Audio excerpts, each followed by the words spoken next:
কাবা শরীফের দিকে আমি আমার রুখ করলাম।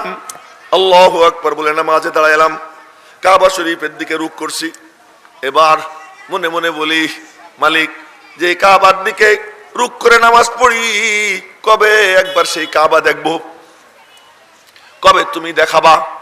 এই জন্য সবাই খালি কান্দে। কি কান্দে? সাহিল সে লাগা দে মেরে ইশকো কা সফিনা, साहिल से लगा दे मेरे इश्कों का सफीना, आंखों से दिखा दे मुझे मक्का ও মদিনা।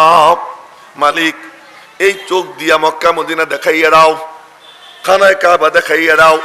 খানায় কাবা যার জল্পনা কল্পনা করে নামাজ পড়ি, যেদিকে মুখ দিয়ে নামাজ পড়ি, ওই কাবা দেখার জন্য এত উদ্গ্রীব।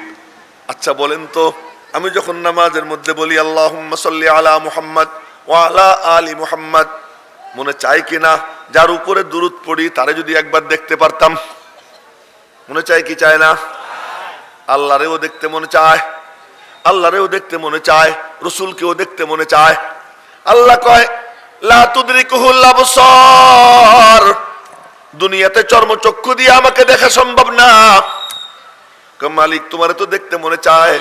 আল্লাহ বলেন আমি একটা আয়না দিয়ে দিলাম, ওই আয়নার দিকে যে তাকাবে ইখলাস নিয়া, ঈমান নিয়া, তাকওয়া নিয়া, আমার মোহাব্বত নিয়া, ওই আয়নার দিকে যে তাকাবে, ছোট্ট আয়নার মধ্যে যেমন আসমান দেখা যায়, আসমান কত বিশাল, কিন্তু আমার ঘড়ির এই আয়না কিন্তু কতটুক, আপনার ঘড়ির আয়না কতটুক, ছোট্ট আয়না। কিন্তু এই আয়না যদি এখানে রাখি, আসমান উপরে আছে, ভালো করে তাকাইলে আয়নার মধ্যে আসমান দেখা যায়। আল্লাহ পাক রব্বুল আলামিন বলেন, এ আমারে দেখতে চাও? আমি আল্লাহ আমার ঘর খানায় কাবা নির্মাণ করে দিছি, এটাকে আমি আমার আয়না বানাইয়ে দিছি, যে আমার ঘরের দিকে মোহাব্বত নিয়ে তাকাবে সে আমার তাজাল্লি আমার ঘরের মধ্যে দেখতে পাবে। এক বুজুর্গের লাগছে পিপাসা, তা পিপাসা লাগার পরে পানি টুকাইতেছেন, আজ থেকে মনে করেন কয়েকশো বছর আগে। পানি টুকাইতে টুকাইতে পান না, পাইছেন একটা ইন্দারা। এখন তাকাই দেখেন ইন্দারার মেলা নিচে পানি, পানি কাছাকাছি না, উঠাবেন কি দিয়া? টুকাই টাকাই একটা লুটা পাইছেন, বদনা পাইছেন, বদনার গলায় রশি বাঁধছে, রশি টুকাই, রশি বাঁধতে এটা ছাড়ছে, কিন্তু পানির কাছে যায়, পানি পায় না। কিন্তু পিপাসায় বুকের সাথে বইটা আসছে, কি করা যায়? এদিক ওদিক তাকাইতেছেন, কোনো কিছু দেখেন না। হঠাৎ করে দেখলেন একটা ঘোড়া দৌড়ি আসতেছে হাঁপাইতে হাঁপাইতে। ওই ঘোড়া এসে নিচের দিকে তাকাই দেখে পানি নিচে, তো ঘোড়া সোজা উপরের দিকে তাকাইছে, মুখ খুইলা উপরের দিকে।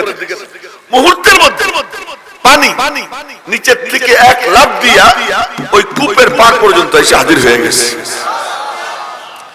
এখন পানি ঘোড়ায় খায়, বুজুর্গও খায়। পানি পুনি খাইয়া আল্লাহর ওলি আল্লাহর সাথে ঝগড়া শুরু করছে। কি ঝগড়া? আমি বনি আদম ইনসান, আশরাফুল মখলুক বানাইছো আমারে, ইবাদতের জন্য বানাইছো আমারে, আমি পিপাসায় বুকের সাথে ফাইটে যায়, এত চেষ্টা করি পানি নড়ে না, আর ঘোড়া আসলো আর পানি নড়লো, আর ওর ওসিলায় তুমি আমারে পানি দাও, আমি কি দোষ করলাম? আমি এত চেষ্টা করলাম, পানি একটু উপরে উঠতে পারলো না। এবার এলহাম হয়, হে আমার বান্দা, হে আমার ওলি, শোন, তুই তো বদনা টুকাইছিস, রশি টুকাইছিস, চেষ্টা করছিস, আর আমার ঘোড়া সে কি করছে? পানি নিচে দেখা ডাইরেক্ট আমি আল্লাহর দিকে তাকাইছে। যখন আমি আল্লাহর দিকে সে তাকাইছে, রূহ আমার দিকে এসে গেছে, আমি আল্লাহ আমার কুদরত দিয়ে পানি ওর মুখ পর্যন্ত পৌঁছে দিয়েছি। তা পাইতে হইলে রূহটা ঠিক করতে হয়। কি ঠিক করতে হয়? চাইতেছে আমার, হাত পাচ্ছে আমার কাছে, তাকাই রয়েছে ওই দিকে, আমি দিব নি? বলেন তো, আমার কাছে একজন হাত পাচ্ছে, আর একদিকে চেয়ে রয়েছে, দূর যা, তুই আমার কাছ থেকে নিবি, তোর চোখ আর একদিকে। তো তুমি নিবা আল্লাহর কাছ থেকে, তোমার চোখ মোবাইলের দিকে, তুমি নিবা আল্লাহর কাছ থেকে, তোমার চোখ যায় রাস্তার দিকে, তুমি নিবা আল্লাহর কাছ থেকে, তোমার চোখ যাইতেছে এদিক ওদিক ঘুরতেছে। তুমি পান চাবাও, তুমি এইটা খাও সেটা খাও, এত সোজা, এত সোজা না। ওখান থেকে কিছু নিতে হলে সব একত্রিত করো, এরপরে দেখো মালিক কি দেওয়া দেয়। তো বলতেছিলাম, আমার আসল কথায় ফিরে যাই, যে মনে আছে তো কি বলতেছিলাম? ছাগল, ছাগল চেনে, মানুষ চেনে না, মানুষের কি হইল? আল্লাহ পাক বলেন সব মখলুককে সৃষ্টির সময় আমি নূর দিয়ে দিছি, কোন মখলুক কারো কাছে ঠেকানা, একমাত্র ইনসান, একমাত্র মানুষ, এই মানুষকে বানাইতে সময় আমি আল্লাহ কিচ্ছু দেইনি, কোন নূর দেইনি, একেবারে মূর্খ।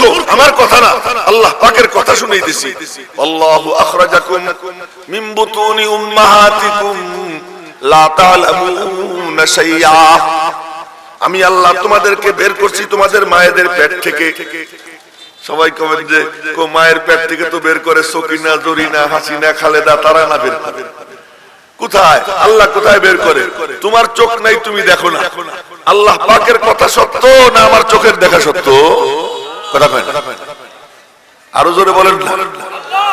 আল্লাহর কথা সত্য না আমার চোখের দেখা সত্য? আল্লাহ পাক বলতেছেন তুই দেখিস না, আমি নিজে আমার কুদরত দিয়ে বের করি, তা নাহলে অতটুকু রাস্তা দিয়া এত বড় বাচ্চা কেমনে বের হবে? আল্লাহ পাক বলেন আল্লাহু আখরাজাকুম, কোরআন শরীফের আয়াতের তরজমা করতেছি, কোনো গাল গল্প না। আল্লাহ বের করেন তোমাদেরকে মিন বুতুনি উম্মাহাতিকুম, বুতুন মানে পেট, মিন বুতুনি উম্মাহাতিকুম তোমাদের মায়েদের পেট হতে, লা তা'লামুনা শাইআ। হাদিসে কুদসিতে আসছে যে মানুষ যখন জন্মের টাইম আসে আল্লাহ পাক বলেন আমি একজন ফেরেশতা, দায়িত্বশীল ফেরেশতা নিয়োগ করে দেই, যাও আমার বান্দাটারে টাইনে বের করো। নূরের পর বিশাইয়া, নূরের পরে কইরা বনি আদমকে দুনিয়ায় বের করা। তো এটা কেউ কি অবস্থা? লা তা'লামুনা শাইআ, কোনো ইলম দেই না, কিন্তু দিয়ে দেই তিনটা জিনিস। কি? ওয়াজাআলা লাকুমুস সামআ, আমার দিকে দেখেন, ওয়াজাআলা লাকুমুস সামআ, তোমাদেরকে আমি দিয়ে দিছি কান, ওয়াল আবসারা চোখ, ওয়াল আফইদা কলব, এই তিন জিনিস তোমাদেরকে আমি দিয়ে দিছি। এটা হলো চোখ, এর উপরে পর্দা থাকলে চোখ দিয়ে দেখা যায়। এটা হলো কান, এই কানের উপরে সিল পড়লে কান দিয়ে দেখা যায়। যখন মোহর মাইরে দেয়, খিড়কি লাগাই দেয়, এই কানে কিছু ঢোকে না। এই কলব, এর উপরে যখন মোহর মাইরে দেয়, এর মধ্যেও কিচ্ছু যায় না। এজন্য প্রথম পারার দ্বিতীয় পৃষ্ঠায় পড়বেন কাফেরদের সম্পর্কে আল্লাহ পাক কি বলছেন? খাতামাল্লাহু আলা কুলুবিহিম ওয়া আলা সামিহিম, ওদের কলব আর ওদের কানের উপরে আমি আল্লাহ মোহর মেরে দিয়েছি। যার কান আর কলবের উপর মোহর, তার ভিতরে কিছু যায় না। ওয়ালা আবসারিহিম গিশাওয়া, এবং চোখের উপরে পর্দা। ও আমার ভাইয়েরা, বাবারা, এর ব্যাখ্যা করতে গেলে অনেক লম্বা ব্যাখ্যা, সেই ব্যাখ্যার দিকে যাব না। শুধু এতটুকু বলতেছি, আল্লাহ পাক রব্বুল আলামিন এই নূর নেওয়ার জন্য, কোরআনে কারীমের নূর নেওয়ার জন্য, হাদিসে পাকের নূর নেওয়ার জন্য আল্লাহ পাক রব্বুল আলামিন ইনসানকে তিনটা জিনিস দিয়েছেন। কি দিয়েছেন? আস-সামা ওয়াল আবসারা ওয়াল আফইদা, কান, চোখ, কান, কান, চোখ আর কলব, এই তিন জিনিস। এই তিন জিনিস যে কাজে লাগায়, কলবের দরজা খুলে দেয়, কানের জানালা খুলে দেয়, চোখের সামনের থেকে সব পর্দা হটাইয়া কেবলমাত্র আল্লাহর দিকে যখন রুখ করে, আল্লাহ পাক রব্বুল আলামিন তার সিনা হেদায়েতের নূর দিয়ে ভরে দেয়। আমরা এখানে এই আয়োজন করছেন মাওলানা আব্দুল কুদ্দুস সাহেব, ওনার মাদ্রাসার কমিটিকে সাথে নিয়ে, এমনি খামাখা কিছু গল্প সল্প করার জন্য না। এখানে আয়োজনের উদ্দেশ্য যে এখান থেকে যেন আমরা কিছু নেই।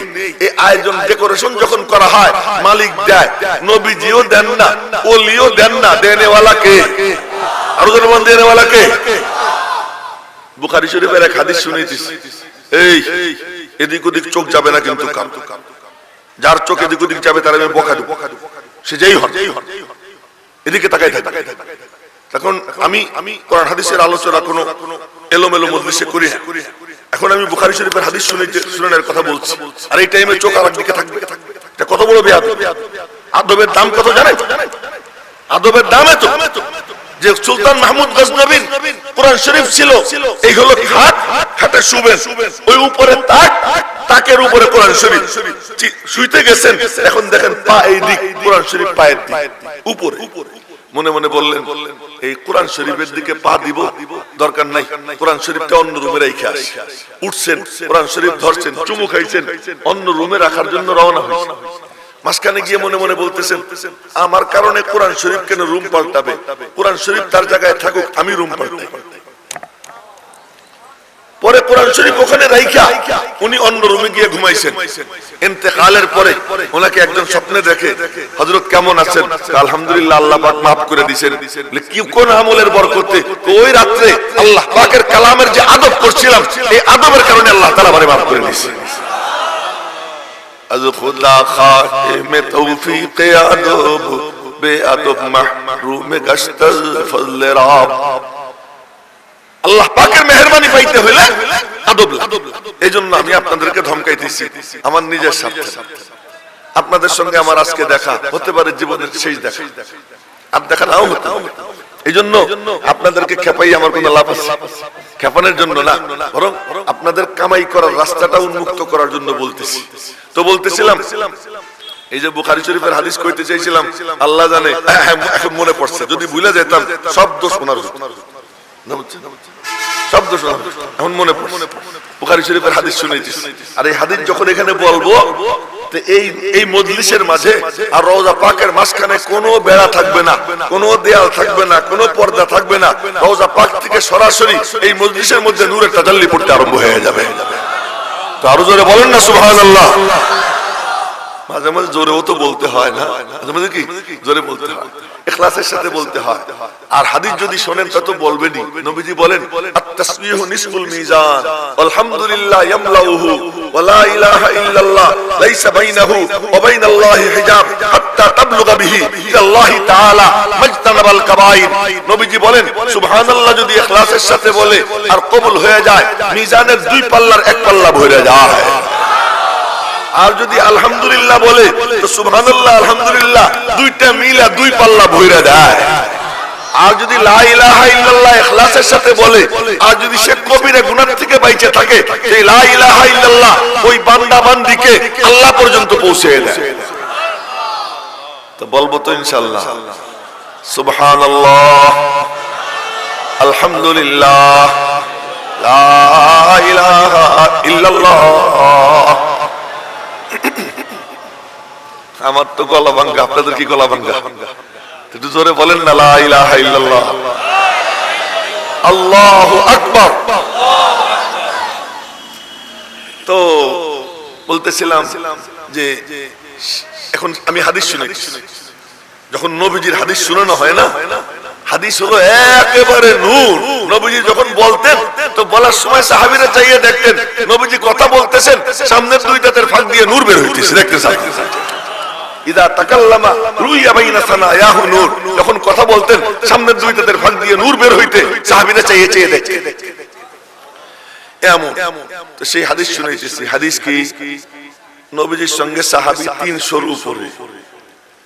ওই যে এক মুরব্বী নিচের দিকে চাইয়ে রয়েছে, আল্লাহ জানে পান খাবে না কি করবে, নিচের দিকে চোখ নিচের দিকে থাকবে না, সব এদিকে চোখ, কারো চোখ যেন নিচে না। তো 300-র উপরে সাহাবীদের কি ছিল জানেন? খাবার নাই, ইয়া রাসূলুল্লাহ খাবার নাই। পানি নাই, ইয়া রাসূলুল্লাহ পানি নাই। কারো কোনো সমস্যা, ইয়া রাসূলুল্লাহ মুখটা নাই, নবীজির কাছে নালিশ করে। তো পানি পুনি শেষ, ইয়া রাসূলুল্লাহ পানি নাই, লাইসু আলা মা ওয়া লাইসা মাহুম মা, পানি নাই আর তাদের সাথে কোনো মশকেও পানি নাই, আশপাশেও পানি নাই, মশকেও পানি নাই, পাত্রেও পানি নাই। নবীজি বলেন, আলী, জি ইয়া রাসূলুল্লাহ টুকাই টাকাই দেখো তো কোথাও একটু পানি পাওয়া যায়নি। হযরত আলী আরেকজনের সাথে নিয়ে তালাশ করতে গেছেন, তালাশ করে দেখেন এক বুড়ি, এই বুখারী শরীফের হাদিস শুনেছি, এক বুড়ি উঠে চড়া দুই পাশে দুই পানির মানে মশক পানির পাত্র, এটারে ঝুলাইয়া নিয়ে যাইতেছে। ওই বেটিরে ডাক দিছে, বুড়ি মা কি একটু দাঁড়ান। দাঁড়াইছে কি জন্য? ওই যে উনি আপনারে ডাকতেছে, নবীজির দেখাইছে। উনি মানে কি? ওই সবই যে ধর্মান্তরিত হয়ে গেছে, বাপ দাদা ধর্ম সাইডে দিছে, সে তুমি যা কও তাই চলো। তো বুড়িরে নিয়ে আসছে, আনার পরে নবীজি বললেন, আলী ওই বুড়ির পানির পাত্র নামাও। পানির পাত্র নামাইছে আমার দিকে দেখে। বলছিলাম যে নবীও দেন না, ওলিও দেন না, দেয় কে? আর ওদের বলেন দেয় কে? আল্লাহ। তো পাত্র নামাইছে, নামাইয়া নবীজি পাত্রের মুখে এরকম 2 আঙ্গুল দিয়া পাত্রটা কাইট করছে। এবার সাহাবীরা চাইয়ে দেখে নবীজির 2 আঙ্গুলের ফাঁক দিয়ে পানির ঝর্ণা বইতে আরম্ভ হয়ে গেছে। সুবহানাল্লাহ। আগামীকাল বললেন আপনারা নাস্তা নাস্তা খেয়ে দেখা যায়। তো জোরে বলেন সুবহানাল্লাহ। পানির ঝর্ণা বইতে আরম্ভ হয়েছে। এবার সাহাবীরা পানি খায়, পাত্রে পানি নেয়, গোসল করে, উটরে পানি খাওয়ায়। উট তো একবারে 1 সপ্তাহ পানি খায়। উট একবারে 1 সপ্তাহ পানি খায়। এবং উটের এই সামর্থ্য আল্লাহ দিয়েছেন যে 1 সপ্তাহ পানি জমা করে রাখে, ঘাস টাস খায়, যখন একটু পানি দরকার ট্যাঙ্কির থেকে বাইর করে অতটুকু খায়। সুবহানাল্লাহ। এই সুবহানাল্লাহটা এমন হয়, বলেন কি চমৎকার একটা বিষয় জানলাম। হ্যাঁ, তারপরে একটু ভালো করে কইতে পারলাম, জোরে বলেন সুবহানাল্লাহ। আচ্ছা, এই সব পানি পুনি খাওয়া, গোসল টোসল করা, পানির পাত্র ভরা, সব কমপ্লিট হওয়ার পরে নবীজি বললেন, বুড়িমা কাজী, দেখো তোমার পানি কিন্তু আমরা একটু নেইনি। ওই যে পাত্রে যা পানি ছিল তাই রয়েছে। এই পানি কে দিল? এখান দিয়ে পানি কি নবীজি বের করছেন না আল্লাহ বের করে দিছে? কে বের করে দিছে? আল্লাহ বের করে দিছে। তো এবার বুড়ি হা করে চাই। নবীজি বললেন, আমি কার কাছে কি আছে আনো। কেউ ছাতু আনলো, কেউ খেজুর আনলো, কেউ পনির আনলো। এক বুসকা এক গাঁটটি বাইন্দা বললেন, নাও, তুমি যে আমাদেরকে একটু সহযোগিতা করলা, পানির পাত্রটা আইনে দিলা, আর ওইখানে আঙ্গুল দিয়ে একটু কাইট করতে পারলাম, আর আল্লাহ যে দিলেন, তুমি তো একটু সহযোগিতা করছো, এজন্য হাদিয়া নিয়ে যাও। বুড়ি হাদিয়া নিয়ে গেছে। হাদিয়া নিয়া বলতেছে, জি তুমি ইনদি খাইরিন নাস। গিয়ে তার কওমের লোকজনকে বলতেছে, জি তুকুম মিন ইনদি খাইরিন নাস, সেরা ব্যক্তির কাছ থেকে আমি তোমাদের কাছে আসলাম। মানুষের মাঝে সেরা যে, তার কাছ থেকে আসলাম। এরপরে সে বিবরণ দিল। কয়েকদিন পরে দেখে কি সাহাবীরা চতুর্দিকে হামলা চালায়, কিন্তু ওই বুড়ির এলাকায় কোনো হামলা চায়, সব দিকে হামলা হয়, ওখানে কোনো হামলা হয় না। তো বুড়ি তার বংশে সব লোক ডাক দিয়ে বলে, কে লক্ষ্য করছিস নি, আমি কিন্তু কিচ্ছু দেইনি, উল্টা আমারে আরো দিছে, কিন্তু এতটুকু উপকার খালি পানির পাত্রটা একটু তিনি কাছে রাখছেন, এই কারণে সবখানে হামলা হয়, আমার গোত্রের উপরে হামলা হয় না। এর মতো ভালো মানুষ তো আর হয় না রে, চল আমরা সবাই মুসলমান হয়ে যাই। দাওয়াত দিছে, ওই বুড়ির দাওয়াতে পুরো কওম মুসলমান হয়ে গেছে, পুরো কওম মুসলমান হয়ে গেছে। আমার শুনানোর উদ্দেশ্য হলো, দেনেওয়ালা কে? আল্লাহ দেনেওয়ালা, কিন্তু আমাদের কাম কি? ডেকোরেশন করা, আয়োজন করা। পাত্র না পাতলে আল্লাহ দেয় না। তুমি তোমার পাত্রটা পাতো, পাতার মতো পাতো, চাওয়ার মতো চাও, রুখ আল্লাহর দিকে দাও, মনোযোগী হও। এই জন্য বলতেছি আপনাদেরকে, কথা যখন শুরু করছিলাম, এই কেউ দেখে মোবাইল, কেউ নিচের দিকে তাকাইয়া, এই জন্য এই কথাগুলো বলতে আমি একটু মজবুর হইলাম। হ্যাঁ, অন্যদিকে সময় চলে গেল, সময় তো বেশি নাই, কথা তো অল্প বলবো। তো বলতেছিলাম যে আজকে এখানে আর কেউ কোনো আলোচক না, আজকের মুখ্য একমাত্র ব্যক্তি আওলাদে রাসূল সৈয়দ মওদুদ মাদানী ভারত। আমি দেওবন্দে যখন পড়ি এতটুকু ছিল, ছোট্ট, একেবারে ছোট। তো আমি তো মাদানী মঞ্জিলে যাতায়াত করতাম, আরশাদ মাদানী দামাত বারাকাতুহু উনার ঘরে খাইতাম। আরশাদ মাদানী দামাত বারাকাতুহু যিনি হযরতের ছোট ছেলে, উনার সাথে একসাথে সকালবেলা হাঁটাহাঁটি করতাম, উনার বাসায় বসে নাস্তা করতাম। এই মাদানী খানদানের সাথে আমার সম্পর্ক ছিল, বাচ্চা বাচ্চা সবার সাথে সম্পর্ক ছিল। এই সৈয়দ মওদুদ মাদানী ছোট ছিলেন, ওনার সাথে আমার খুব মানে ওই যাইতাম, দেখা সাক্ষাৎ হইতো, কথাবার্তা হইতো। হঠাৎ করে সেদিন দেখলাম আসলো, প্রেস ক্লাবে এক অনুষ্ঠান ছিল, ওখানে আমি কথা বলতেছিলাম, ঢাকার জাতীয় প্রেস ক্লাবে। এর মধ্যে দেখলাম উনি আসছে, হা করে কতক্ষণ চাইয়া থাকলাম, মনে মনে বললাম, আহ যে নিসবত খাকেরা বা আলমে পাক, নবীজির রক্ত যার ধমনীতে প্রবাহিত। আমি তো দেখছিলাম এতটুকু, আজ সে কত বড় হয়ে গেছে। এবার পরে যখন সে বক্তব্য শুরু করলো, তন্ময় হয়ে তার দিকে চেয়ে থাকছি। যে ফেসবুকে ইউটিউবে মনে হয় ওটা ছাইড়ে দিয়েছে, আপনারা দেখবেন। যখন উনি ভাষণ দিচ্ছিলেন আমি হা করে চেয়েছিলাম, মনোযোগ দিয়ে শুনলাম। এখন দেখি যে আমি এত বড় বক্তা, কই আমার ওয়াজ ওনার সামনে কিচ্ছু না। মনে মনে আমার বয়ান কিছু, কি গভীর থেকে কথা বলতেছেন। আরে আমি উঠতে উঠতে যদ্দূর যাব, উনি নামতে নামতেও তার থেকে উপরে থাকবেন। কেন? উনার ধমনীতে প্রবাহিত কার রক্ত? জনাবে মুহাম্মদুর রাসূলুল্লাহ সাল্লাল্লাহু আলাইহি ওয়াসাল্লাম। বলতেছিলাম যে আজ যদি কয়েক ডজন, কয়েকশো প্রেসিডেন্ট বাটা হয়, কয়েকশো প্রধানমন্ত্রী বাটা হয়, তবুও নবীজির রক্ত এমন এক ব্যক্তির ধারে কাছেও তারা যাইতে পারবে না। কেন? এ তো এমন রক্ত যে ওই রক্ত যদি এক ফুটা এক পাল্লায় রাখা হয়, সাত আসমান জমিন যদি এক পাল্লায় রাখা হয়, তো আমার নবীজির এক ফুটা রক্তের ওজন বেশি হবে। এত দামি। আজ তিনি আসতেছেন। ইয়াহিয়া মাহমুদ কি ঝাড়ুদা। আমি বলতে আসছি আদবের সাথে ওনার বয়ান শুনবেন। কারণ কি আপনি জানেন? আজকে কারে দেখবেন? আপনি প্রতিদিন নামাজের মধ্যে দুরূদ শরীফ পড়েন কি পড়েন না? কে কে দুরূদ শরীফ পড়েন নামাজে? হাত উঁচু করে দেখান তো। হাত উঁচু করে দেখাইলে কি সমস্যা? দুরূদ শরীফ পড়েন না নামাজে? পড়েন? আচ্ছা, আল্লাহ কবুল করুক। প্রতিদিন নামাজ পড়বার এবং দুরূদ শরীফ পড়বার তৌফিক দান করুক। আচ্ছা, দুরূদ শরীফ পড়তে সময় কি বলি? আল্লাহুম্মা সাল্লি আলা মুহাম্মদ ওয়া আলা আলি মুহাম্মদ। সাল্লি আলা মুহাম্মদ ওয়া আলা আলি মুহাম্মদ। এই এই মারবো একেবারে। পাঞ্চা বাবার ওই দিক চেয়ে থাকো। তোমার কে বলছে সামনে বসতে?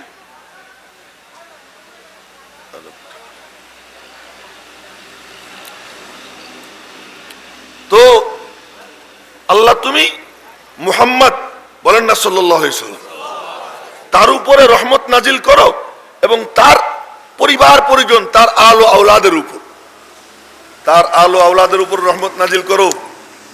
ইনি কার আওলাদ, কার সন্তান? শাইখুল আরবি ওয়াল আজম কুতবুল আলম সৈয়দ হুসাইন আহমদ মাদানী রহমতুল্লাহ আলাইহির পৌত্র। তিনি কে? যিনি রওজা পাকের পাশে বৈশা 18 বছর বুখারী শরীফ সহ সমস্ত হাদিসের কিতাব পড়াইছেন।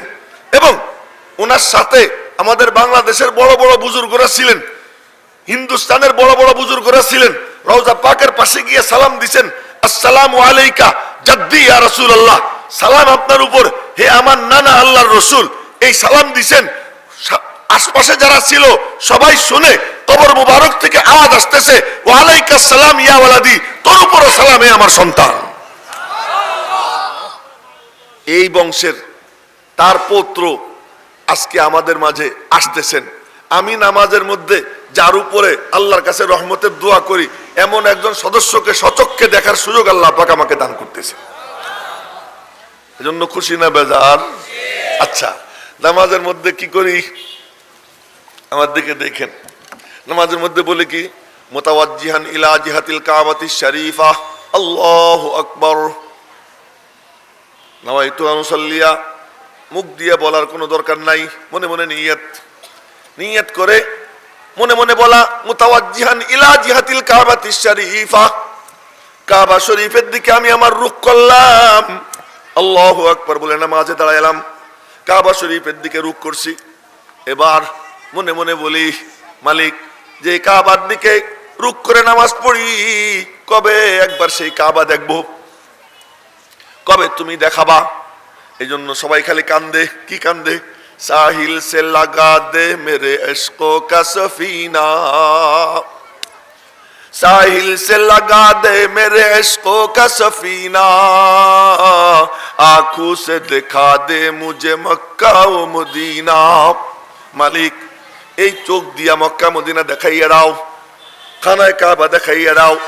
খানায় কাবা যার জল্পনা কল্পনা করে নামাজ পড়ি, যেদিকে মুখ দিয়ে নামাজ পড়ি, ওই কাবা দেখার জন্য এত উদ্গ্রীব। আচ্ছা বলেন তো, আমি যখন নামাজের মধ্যে বলি আল্লাহুম্মা সাল্লি আলা মুহাম্মদ ওয়া আলা আলি মুহাম্মদ, মনে চাই কিনা যার উপরে দুরূদ পড়ি তারে যদি একবার দেখতে পারতাম?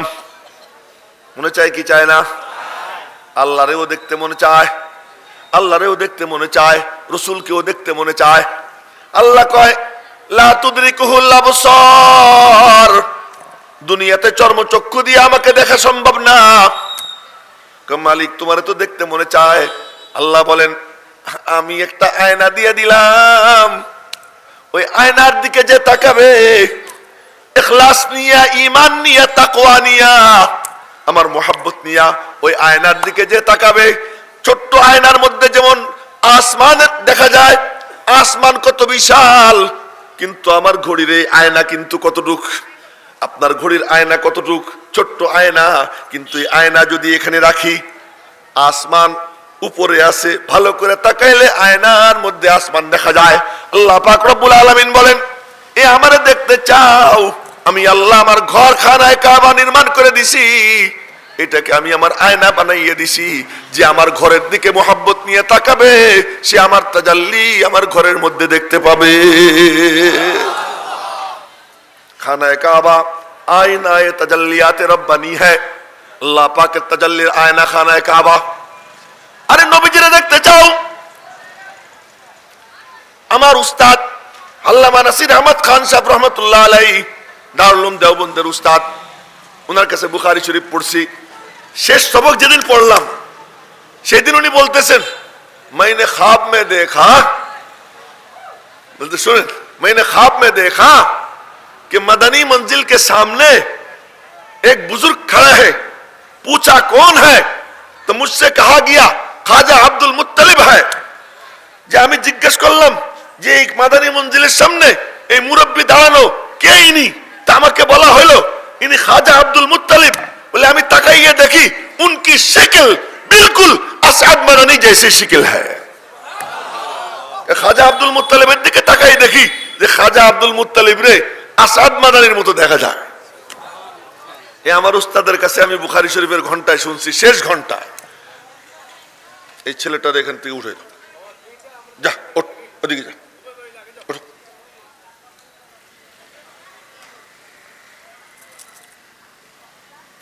একেবারে বলে তো তুমি রসুলকে দেখতে চাও, নবীজিকে দেখতে চাও, নবীজির সন্তানের দিকে দেখলে নবীজিকে দেখা হয়ে যায়। জোরে বলেন না সুবহানাল্লাহ।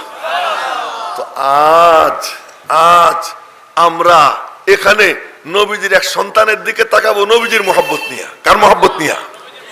নবীজির মোহাব্বত নিয়া আমরা বসে আছি। তিনি আসবেন, ইয়াহিয়া মাহমুদ ঝাড়ুদার, ঝাড়ু দিয়ে যাচ্ছে। মওলানা নুরুল ইসলাম সাহেব উনিও ঝাড়ুদার, ঝাড়ু দিয়ে গেছেন, সবাই রে সজাগ করে গেছেন। সজাগ হও, আদবওয়ালা হও, আওলাদে রসুল আসতেছেন, নবীজির সন্তান আসতেছেন, তাকে মোহাব্বতের নজরে তুমি দেখবা। যদি মোহাব্বতের নজরে দেখতে পারো, ওই ভালোবাসা নিয়ে দেখতে পারো, আল্লাহর কাছে যদি কবুল হয়ে যায়, জানো এই মোহাব্বতের বদলা কি, এর বিনিময় কি। কেউ যদি এরকম মোহাব্বত নিয়া করে, আল্লাহ তারে কি দেয়। এক কিস্তা মনে পড়ে গেল, বলবো? সবাই শুনতে চায় না রে, বলবো? আচ্ছা, এক আল্লামা ইবনুল জাওজি ওনার কিতাবে এই ঘটনা লেখছেন। এটা অত্যন্ত নির্ভরযোগ্য ঘটনা, তাই শুনাইতেছি। আল্লামা ইবনুল জাওজি বহুত বড় মুহাদ্দিস, বহুত বড় মুআররিখ, বড় ইতিহাসবিদ, উনি লেখছেন ওনার কিতাবে। তো এক নবীজির খানদানের এক মহিলা, তার স্বামী ইন্তেকাল করছে, ছোট্ট ছোট্ট এতিম বাচ্চা নিয়া খুব বেকায়দায় আছে। তো উনি কি করছেন, উনি বাচ্চা কাচ্চা নিয়ে বের হয়েছে। বের হইয়া ইরানে পারস্যে, তখন তো পারস্য ছিল, ইরানের বড় এক মুসলমান শিল্পপতির কাছে গেছে। গিয়ে বলছে যে আমি নবীজির খানদানের সদস্য, আমার তো জাকাত ফেতরা খাওয়া হারাম, আমি বাচ্চা কাচ্চা নিয়ে বিপদে আছি, আপনি কি একটু আমার বাচ্চা কাচ্চা সহ আমাকে আশ্রয় দেওয়ার পারেন? তো ওই মুসলমান শিল্পপতি বলছে, তুমি যে নবীজির বংশের সদস্য, তোমার কাছে কোনো প্রমাণ আছে? তোমার কাছে কোনো প্রমাণ আছে? যাও প্রমাণ নিয়ে আস। উনি বলছে যে বাচ্চা কাচ্চা নিয়ে বাড়ির থেকে বের হয়েছি, আমি কোনো প্রমাণ নিয়ে বের হব? আমি তো অসহায় হয়ে বের হয়েছি। আপনার বিশ্বাস করতে মনে চাইলে করেন, না মনে চাইলে না করেন। সে তাকে আশ্রয় দেয় নাই, ওখান থেকে চলে আসছে এক অগ্নি পূজক যখন পরিচয় পাইছে যে মুহাম্মদে আরবি সাল্লাল্লাহু আলাইহি ওয়াসাল্লামের বংশের এক কন্যা, বাচ্চা কাচ্চা নিয়ে বিপদে পড়ছে, সেও বড় শিল্পপতি, সে বলে কি ঠিক আছে আপনি আমার মেহমান থাকেন। তার বাড়িতে মেহমানদারি করছে। ওই রাত্রে ওই শিল্পপতি স্বপ্নে দেখে যে নবীজির কাছে, নবীজির সঙ্গে দেখা, সালাম দিয়ে কাছে গেছে, নবীজি বলছেন সর আমার চোখের সামনে থেকে সরে যা। আমার পরিচয় দেওয়ার পরে তুই তার কাছে তার বংশের দলিল চাইলি, তুই বলতে পারলি না কথা যে নবীজির নাম যখন নিছে, সুতরাং সে সত্য বলুক মিথ্যা বলুক তার ব্যাপার, আমি নবীজির মোহাব্বতে ওকে আশ্রয় দেই, তা তুই পারলি না, যা সরে যা। তাড়াই দিছে, ঘুম ভেঙে গেছে। সকালবেলা এ অগ্নি পূজকের বাড়ি এসে বলে তুমি কত টাকা নিবা নাও, আমার মেহমান আমারে দাও। তো অগ্নি পূজক বলে সারা দুনিয়া দিলেও দিব না। সুবহানাল্লাহ, আগামীকাল কোয়েন আপনারা, সারা দুনিয়া সম্পদ দিলেও দিব না। ভাই অনুরোধ, তোমারে আমি এত টাকা দিব, বড় অঙ্ক বলছে, অত টাকা দিয়ে পাবি না। এরপরে যখন পিড়াপিড়ি করে তো বলতেছে কি তোরে যে নবীজি ধমকাইয়া বের করছেন আমি দেখছি। সুবহানাল্লাহ বলবেন না এখনো? তোরে যে রাসূলুল্লাহ সাল্লাল্লাহু আলাইহি ওয়াসাল্লাম ধমকাইয়া বের করছেন আমি দেখছি, ওখানে আমি দাঁড়ানো ছিলাম, আর নবীজি আমাকে আদর করছেন, এবং এর বরকতে আমার পুরো খানদান মুসলমান হয়ে গেছি আমরা। তো আওলাদে রাসূলের এতটুকু ইজ্জত করার কারণে আল্লাহ পাক এক অগ্নি পূজককে সপরিবারে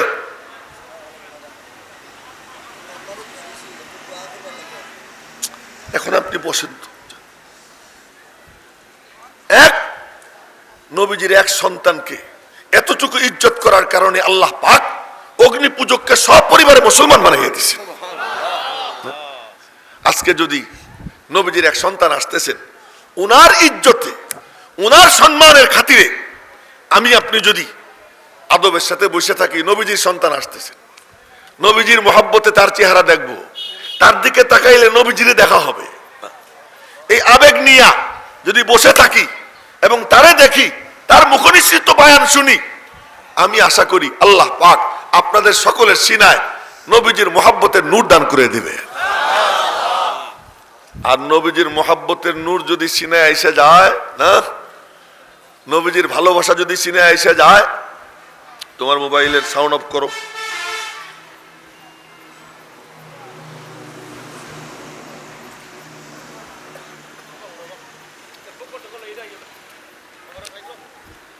আস্তে। আমার আজকে চিনা রাখেন, কর্তৃপক্ষকেও বলছে আমাকে চিনা রাখবেন, আমি এই সব কিছু দেখতে পারি না, মজলিসের মধ্যে কোন রকম এলোমেলো দেখতে পারি না। তো বলতেছিলাম, তো সেই আবেগ নিয়া আমিও নামাজ পড়ি, আর এক বুজুর্গ নামাজ পড়েন, তো ওই বুজুর্গ তারে বলছে কি জান্নাতে নামাজ নাই, কই জান্নাত যাইয়া কি লাভ যে জান্নাতে নামাজ নাই? তার মানে নামাজের যে মজা আল্লাহ তারে চাখাইয়া দিছে, মজা পাইছে। সৈয়দ মওদুদ মাদানী এসে এখানে বসবেন, বয়ান করবেন, তারে কেউ দেখবে এই দুই চোখ দিয়া, আর কেউ দেখবে এই দুই চোখের সাথে কলবের দুইটা চোখ মিলাইয়া। সে যখন দেখবে আল্লাহ পাক ওই দেখার দ্বারা, ওই মোহাব্বতের বরকতে আল্লাহ পাক তারে মাফ করে দেবে, ওই মোহাব্বতের কারণে। আজ নবীজির সেই সন্তান আমাদের মাঝে আসতেছেন, সুতরাং আজ আমি কি বয়ান করবো? আজকে কোনো বয়ান না, আজকে হলো আমি ঝাড়ুদার। উনি আসতেছেন এই জানান দেওয়ার জন্য আপনাদের কাছে আমি আসছি। এবং মৌলানা আব্দুল কুদ্দুস জানেন যে আমার অন্যখানে প্রোগ্রাম ছিল, সে প্রোগ্রাম ক্যান্সেল করে আমি এই প্রোগ্রাম রাখছি শুধু এজন্য যে আওলাদে রসুল সৈয়দ মওদুদ মাদানী এখানে আসবেন, ওনার খাতিরে অন্য প্রোগ্রাম ক্যান্সেল করে আমি এই প্রোগ্রামে আসছি। আসতে আমার বড় কষ্ট হয়েছে, আসতে অনেক কষ্ট হয়েছে, কিন্তু এরপরও আওলাদে রসুল আসবেন, আমি তার চেহারা দেখব। আপনারা দেখছেন কিনা জানি না, কিছুদিন আগে সৈয়দ আসজাদ মাদানী আসছিলেন, আমি ঢাকা থেকে শুধু ওনার সাথে সাক্ষাৎ করার জন্য সিলেট আসছিলাম। আমার প্রায় 15,000 টাকার মতো খরচ হয়েছে। ওনার এত বড় একটা কেক দিছিলাম আমি পিজা কোম্পানিতে অর্ডার দিয়া, সেই কেক উনি নিজে হাতে কাটছেন এবং এত খুশি হয়েছেন যে আমি ওনারে দেখার জন্য ঢাকার থেকে সিলেট আসছি বহর নিয়া। কি কেন? নবীজির সন্তান, আওলাদে রসুল। উনি যদি কিয়ামতের দিন বলেন যে ইয়া রাসূলুল্লাহ, ও কিন্তু আমারে মহব্বত করত, আজকে যদি মওদুদ মাদানী এখানে আসেন আপনারা ওই আদবের পরিচয় দেন। আর উনি তো মৌলানা সালমান মনসুরপুরি, তিনি তার ডায়েরির মধ্যে লেখছেন, ইস সাল मैंने अपने नाना जान को 13 मर्तबा ख्वाब में देखा। সৈয়দ সালমান মনসুরপুরি তার ডায়েরির মধ্যে লেখছে, একজন গোপনে উঠে দেখে ফেলাইছে, এই বছর আমি আমার নানা জানকে 13 বার দেখছি। সেই বংশের এক সদস্য আসতেছে না, ওনাদের তো কতবার দেখা হয় না, কতবার দেখা হয়। ওই বংশের যারা, তাদের পাওয়ার কত, আহা, ওই বংশের যারা তাদের পাওয়ার কত।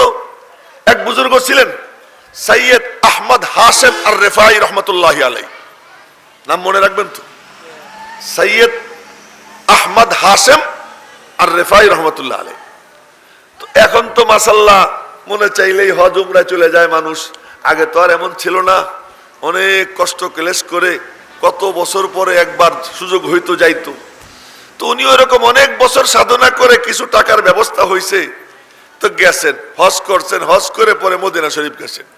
মদিনা শরীফ গিয়া রওজা পাকের সামনে গিয়ে দাঁড়াইছেন, দাঁড়াইয়া একটা শের পড়ছেন। কি শের পড়ছেন? শের পড়ছেন, অফিল বুদি রুহি কুনতু উরসিলুহা তুকাব্বিলুল আরদা আন্নী ওয়া হিয়া নাইবাতি ওয়া হাযিহি দাওলাতুল আশবাহি ক্বাদ হাদারাত ফামদুদ ইয়ামিনাকা কাই তাহযা বিহা শাফাতি। রওজা পাকের সামনে দাঁড়িয়ে বলে, ইয়া রাসূলুল্লাহ, আগে তো আমি দূরে ছিলাম, দূরে থাকতে আসতে পারতাম না, আমি আমার রূহকে এখানে পাঠাইতাম, আমার পক্ষ থেকে আমার রূহ এই জমিনকে চুমু খাইতো। আর এই মুহূর্তে তো আমি আমার শরীরটা নিয়ে হাজির হয়ে গেছি, সশরীরে আইসে গেছি। ফামদুদ ইয়ামিনাকা, আপনি আপনার ডান হাত মুবারক একটু লম্বা করে দেন, আমি যেন চুমু খাইতে পারি। বলার সাথে সাথে আর দেরি হয় নাই, জালির ভিতর থেকে নবীজির ডান হাত মুবারক বের হয়ে আসছে, উনি চুমু খাইছেন। তো বলছিলাম যে এই বংশের যারা, তাদের আলাদা পাওয়ার আছে। তো আমি তারে ভালোবাসবো কেন? পাওয়ারফুল মন্ত্রীরে আমি কি করি? স্যালুট করি। কেন? মন্ত্রীর পাওয়ার আছে, প্রধানমন্ত্রীকে বইলা কিছু একটা করে দিতে পারবে।